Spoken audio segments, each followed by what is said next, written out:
Hi friends, it's Sarah from Ruffles and Rainboots.com, and today we are going to be making this little cutie. Look at his little front, back, sides, and the pom-pom that I made. Anyway, if you would like to make this with me, of course, no pattern and boop, just stick around.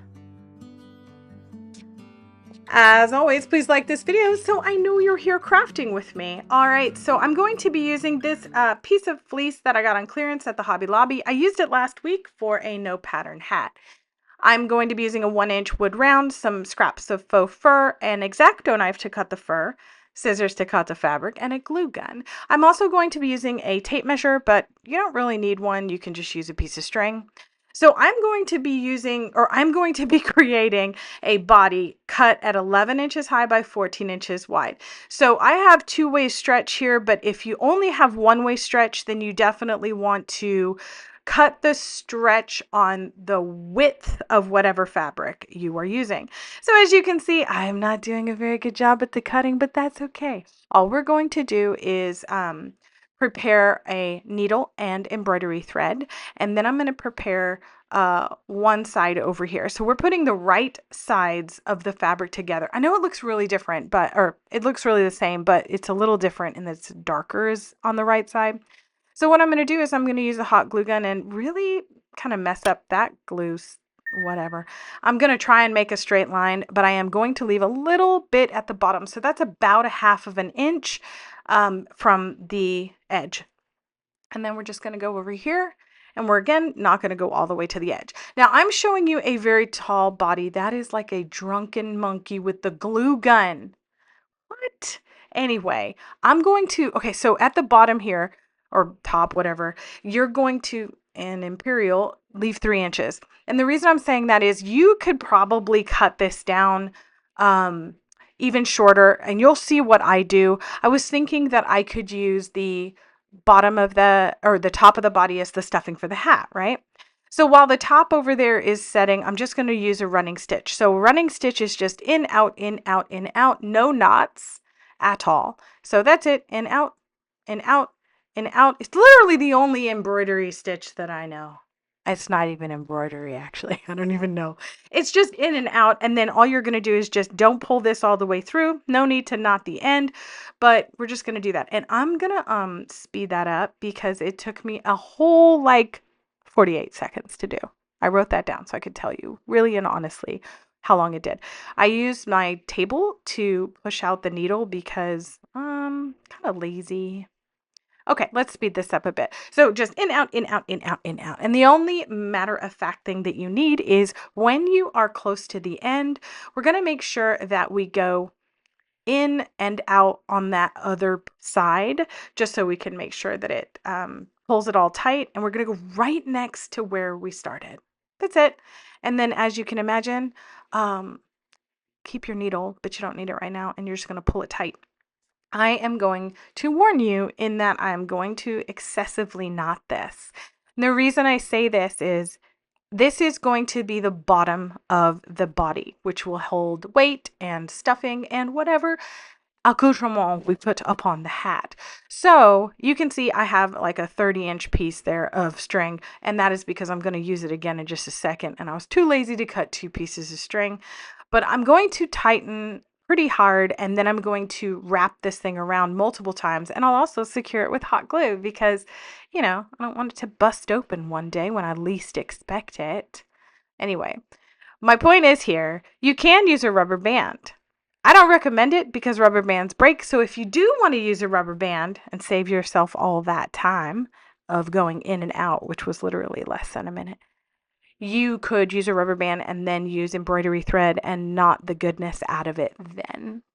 Just giving you options, ladies and gents, options. All right, so once that glue is dry, I'm just going to literally easiest gnome ever. And here's the thing, it looks kind of cute when it's done. Okay, so anyway, I'm just going to bang it on the table as I am wont to do. And then you can see there's the bottom. And I'm going to put anything for weight in the bottom. I had those rocks, they're a little big, okay? But I used up all my other Dollar Tree rocks, so gotta hit up the Dollar Tree. I'm going to be using less than a cup of poly pellets. You can use sand in a Ziploc bag. You can use whatever you want. All right, now I'm going to take polyfill and just, that's it. Look at that. So technical. If you have a thinner fabric, you might want to line whatever weight you're using with the polyfill so you can cover up any bumps that it may do. But I am literally just stuffing it down here, working out all those aggression issues. Look at that, again with the banging. And now we're just going to do the same thing. So this, turns out, was overkill. You don't have to sew up the top. Again, if you are selling something, do secure it in whatever fashion you would like. But this is actually going to be part of my fall decor this year. I'm doing a white and pale green theme. I'm doing the same thing. I'm going to go out or come out right next to where I started, and then I'm just going to pull this tight. Anyway, I'm doing a pale white and green theme, as you might have picked up upon last week. And I want to make sure that this, I'm going to use it again next year. So, all right, now I'm going to do the same thing. I'm going to spare you my ridiculous knotting, but same thing. Multiple loops, blah, de blah, blah, a little bit of hot glue to tighten it. And then for those of you who are wondering, when I used to share a lot of sewing tutorials, this is the best part ever, just to hide the threads. You just go into the body, yank it, pull it tight, and snip it off, and biggity bam, it's gone. And you have to look at it. And you don't have little extra pieces flying around. Look how easy this is. And it's also nice because you can yank it and get aggression out. I don't know why I'm talking about aggression so much. I'm not a mean person. I don't know. Anywho, okay, look. So this part, I was thinking incorrectly that I was just going to roll this down and this was going to be the stuffing for my hat, but it got in my way. So I would not cut that off yet until you do this part, and that is make the hat. Similar to last week, this is how we're making it. We're going to roll it around the thickest part of our gnome. We're going to add about an inch, and then we're just going to cut it. If you are working with a two-way stretch fabric, the stretch is on the horizontal. And yes, don't come at me because I'm using the selvage edge because I just realized it was there. As for the height, you want to be at least as tall as your gnome. For the hat, I'm using 12 inches, but you can do anything you want. It's okay. I would definitely say that if you want to slouchy hat to the ground and you're using my measurements, you want to go at least 16 to 18 inches on height. I know it sounds excessive, but it's not. Working on the wrong side of the fabric, I'm going to, again, apply hot glue as if I didn't know what I was doing. I don't know. Those days that you just craft. This was an entire day. I made 3 little things with this fabric, and I tell you, I had a good time. All right, so we're going to be working on the right sides of the fabric now, and you're going to glue down a 3-inch drop hat. Again, like a drunken monkey. What am I doing? Oh, whoops. Well, whatever. It can wipe off.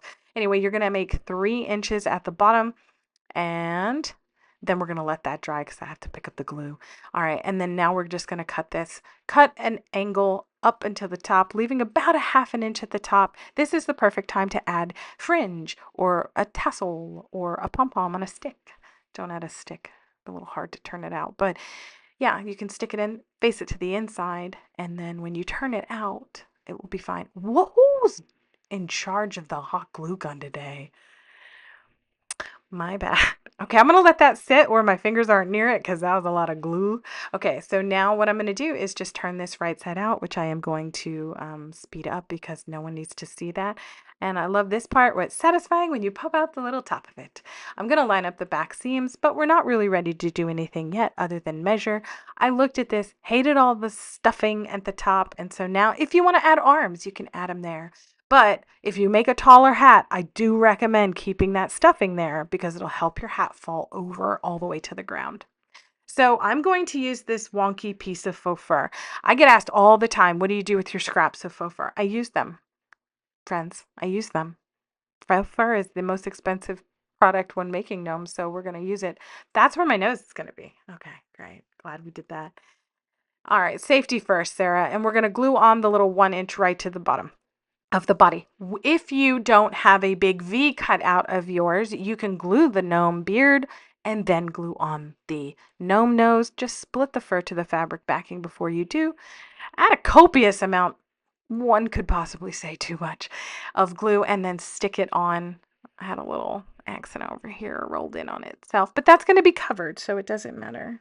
All right, so now we're just going to pop this in, and you'll see that we line up the seams again. I'm going to do this part first. This is the only part that I'm going to do, and I'm going to make sure that it sets. I am going to bring it down farther, especially because I have this big V cut out of my beard. And then look, we're just going to glue this down on the back. Look, I make a mistake. Whoops. Let's just make that even, shall we? And now I have this big wonky bit here, so I'm just going to, stuff some faux fur up in there. It works out in the end. All right, so I want a floppy hat, which is why I cut mine to my height, but I'm also going to add this because I tripped over it on my craft room floor when I was cleaning. Whoa! Look at that application of hot glue. This is the Yarn Bee fuzzy yarn, y'all. It is called Eternal Bliss White. It's so chunky. It's fabulous. I bought it, I don't know, probably 2 years ago, lost it, and then found it again. Threw it on my floor so I would use it.